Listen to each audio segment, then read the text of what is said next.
Today we're going to be loading up some 147gr 9mm from Barry's, and that's coming up next here on Jesse B Outdoors Reloading.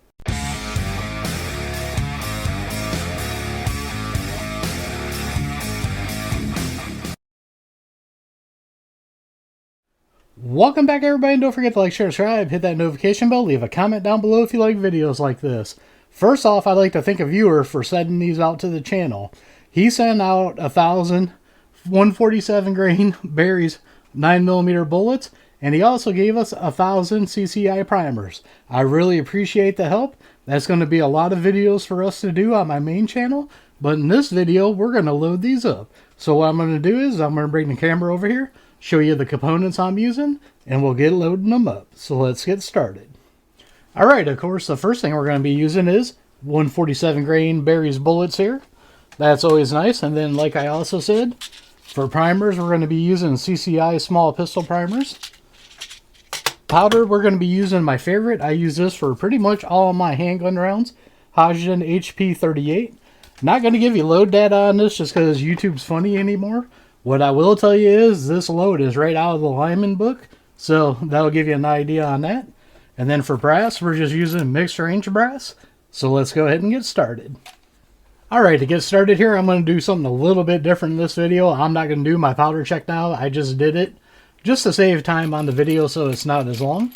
But I am going to walk you through the first round through here. So the first one that we're doing is in the first station. For the people who might be new, we are sizing, depriming, coming down, and seating the primer by pushing forward.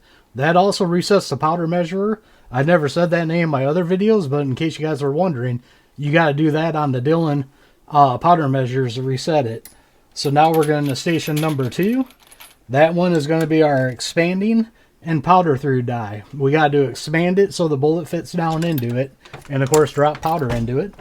So that's what we're doing there. Push forward to seat the primer. Station number 3, what we are doing here is bullet seating. You could do bullet seating and crimping. I like crimping separate, so we do that on the last step. So we'll put our bullet in there. We're going to seat the bullet. And now we are moved into the last station here. This is the Lee factory crimp die. This will crimp it and smooth the sides out also. So that makes it really nice. And then we're going to go up. We're going to seat it. And now we are in full progressive mode. That every time we pull the handle, we get a round out. What I want to do real quick is a plunk test. I always do this.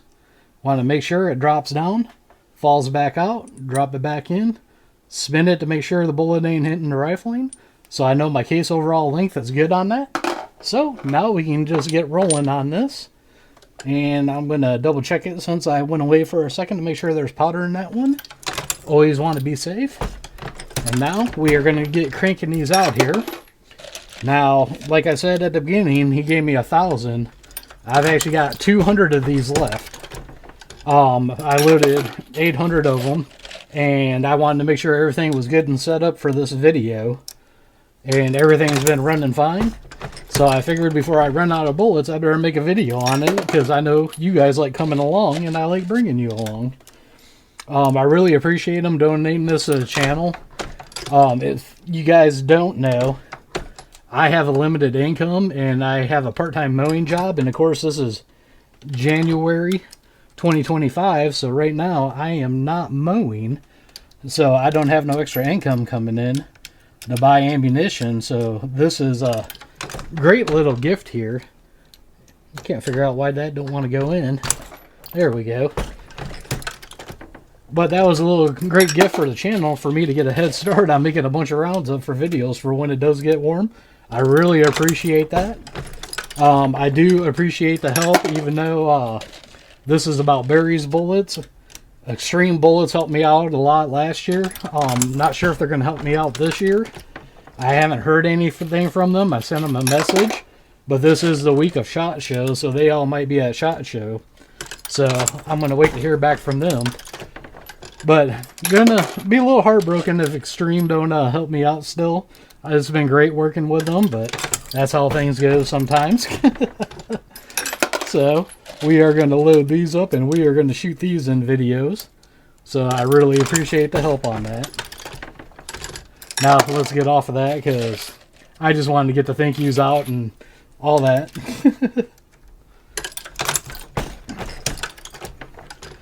But what I'm going to do now is, like you guys always do, I just want to go ahead and let the press run so you guys can hear it. And then if I can think of any more to say, I'll start talking again.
Alright, now I thought of something I want to talk about here. Like I said, as I'm making this video, this is the week of SHOT Show. I'm sure this video won't come out until after SHOT Show. But leave a comment down below. Do you guys like the flood of videos that YouTube gets every year this week and next week, and probably the week after, of all the SHOT Show videos? I don't know if it's because I don't go or what. I can care less about watching them. And that week drives me nuts that every time I get on YouTube, Facebook, Instagram, X, all the social media platforms, SHOT this, SHOT Show that, new this, new that. Leave a comment down below. I want to know your guys' thought on that. Do you like watching all the videos and seeing all the pictures and everything? To me, I don't like it because that floods my feed with a bunch of garbage, and I just try to stay off of YouTube usually that week. Or what I do is people like me who don't go, I stick to watching their videos because I know they're not about SHOT Show. Just want to know your guys' thoughts on it and see if I'm the only one that's like that. I like to hear everybody's opinion on everything. But let's get talking here about 147 grain 9mm. Now, do I normally shoot 147 grain? Yes and no.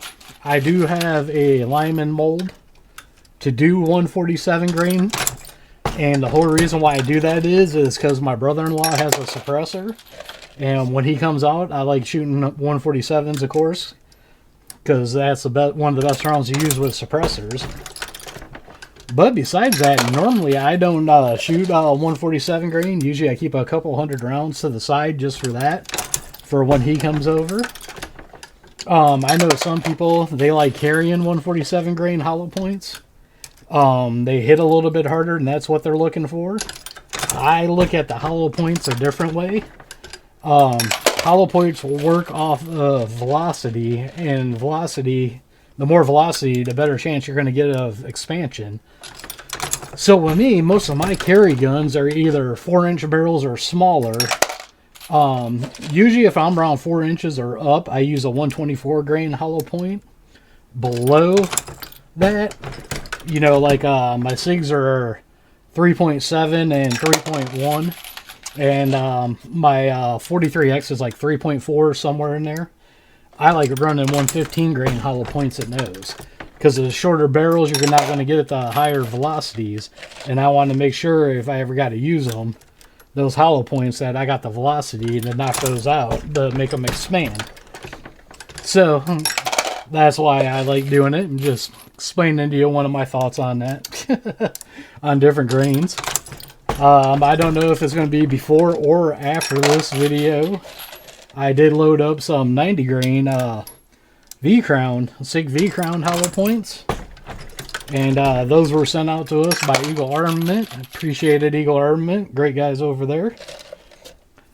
And those were kind of a pain in the butt to load. I'll leave a card up above. I'll probably put that video out before this one. if you want to talk about it, if anything could go wrong, it did in that video, and you guys know I don't edit much out, so I leave all that in. Just so people know, you know, mistakes happen to the best of us. I'm trying to think of when I got into reloading. I want to say I've been reloading for maybe 8 to 10 years. So it's not like I've been reloading my whole life, because I haven't been shooting my whole life.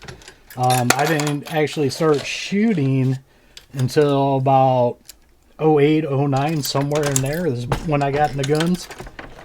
So I haven't been reloading like for years.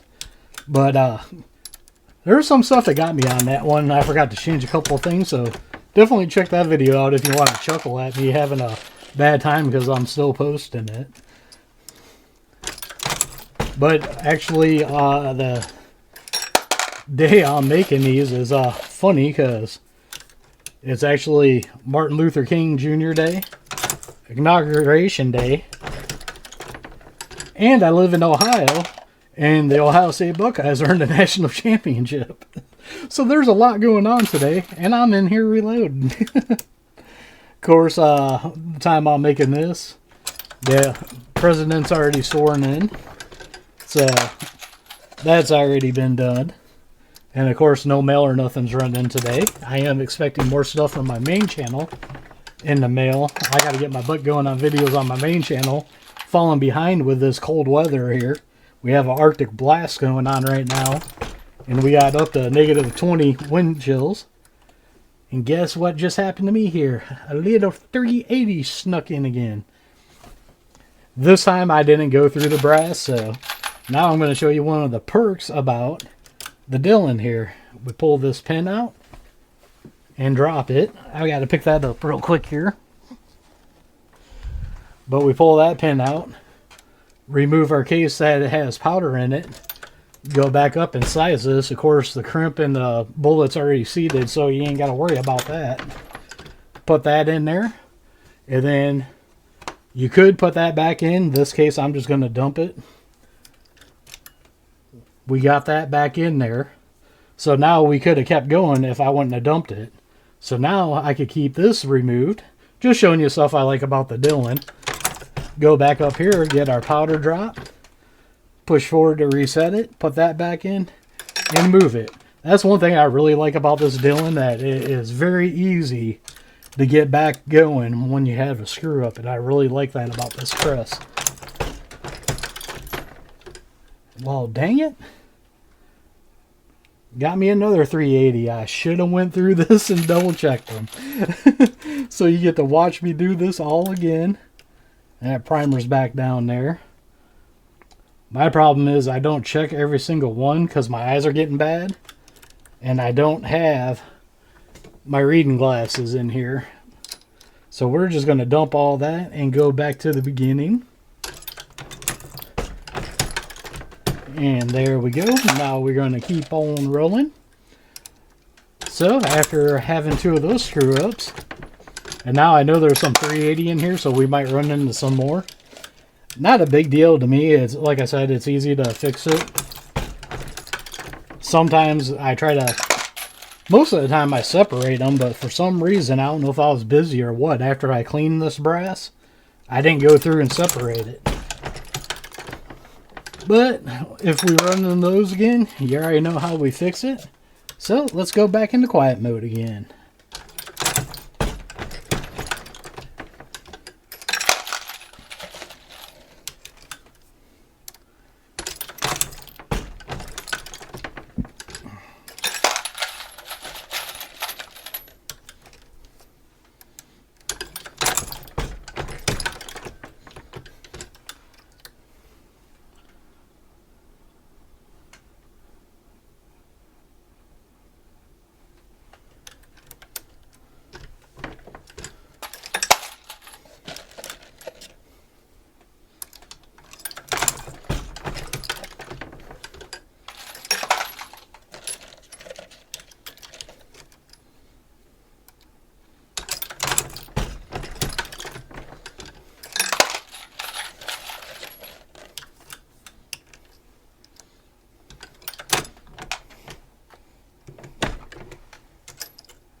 didn't have it rotated over enough.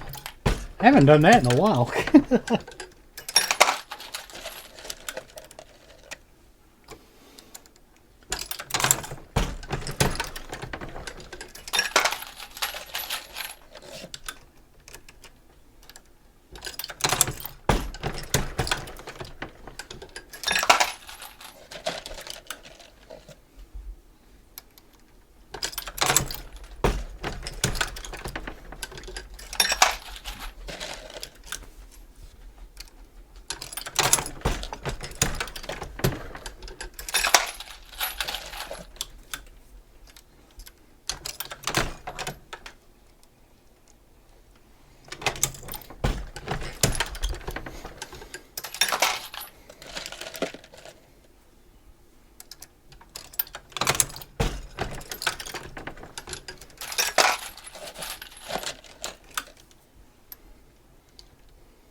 Alright, you can see here, when you have no issues, you get into a little groove here, you can knock these out quick here.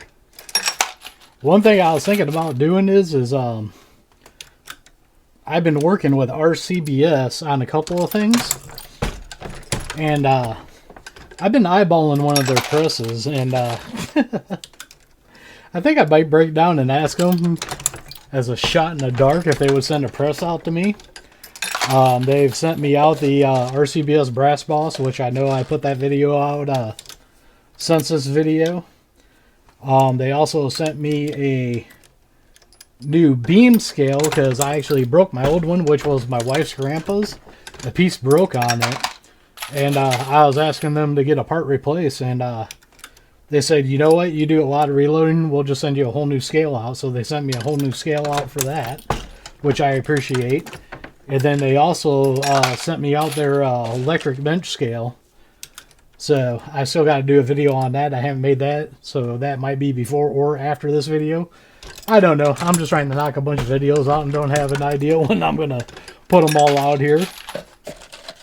But that's some stuff that I've either done or looking forward to future videos on. You guys can check those out here. Really appreciate the help from RCBS. Another big company helping a small channel. Really appreciate that from them. Some reason that don't want to go in. There we go. But I really like companies, and you guys should too, that are big companies like that, that aren't going with the bigger channels and paying them.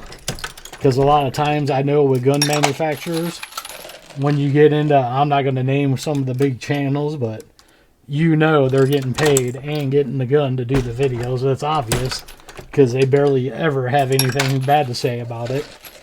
So it's kind of cool that a big company like that will deal with somebody like me. Really appreciate it. Wow, I am stuck on that funnel. Jeez. I'm actually going to redo that one just because I know some powder had to come out. Yeah. Get that powder out of there. I'm going to dump back that in. But yeah, I really appreciate that a company like that will help a small channel like me out to do videos. And they know that I'm going to get an honest opinion on that. And man, that was a little bit rough, but I didn't get no powder spillage that time. I'm going to pull that back out just to make sure that that gets sized and primed. Really appreciate that, and mostly with like this. You guys see I have screw-ups and I don't edit them out. Really don't care. Some people like that about my channel. Some people don't. Hey man, reloading's not a perfect gig. So when stuff happens, it happens. And I don't edit it out. That's one thing. A lot of the bigger reloading channels don't show you that. Everything's all hunky-dory, nice and good. I mean, that's fine. I understand they're trying to put a production on.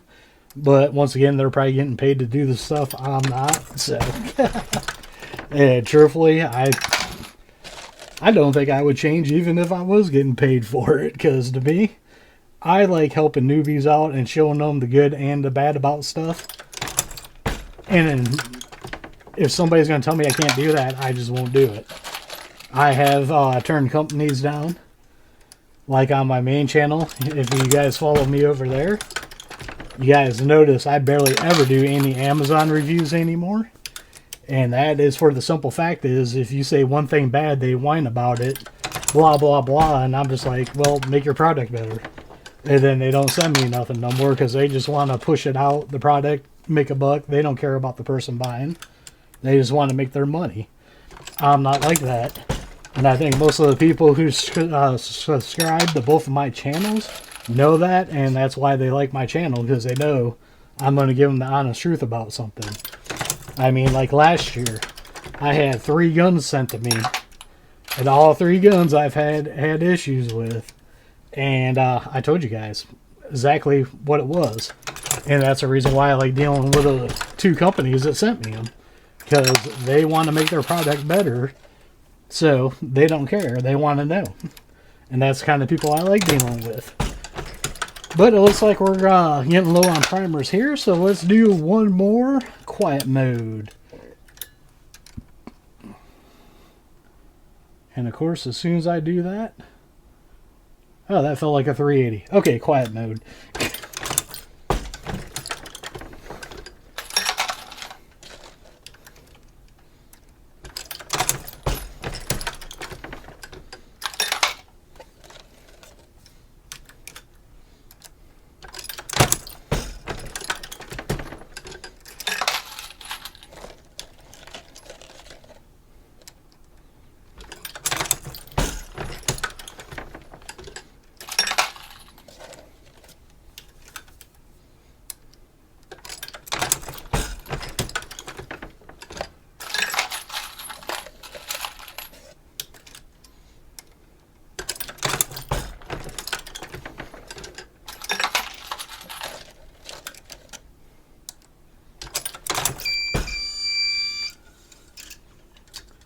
Alright, usually when that happens, that is about 4 primers left on that, and I'm just going to keep quiet.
So there you go. There's 100 rounds up of Barry's 147gr 9mm.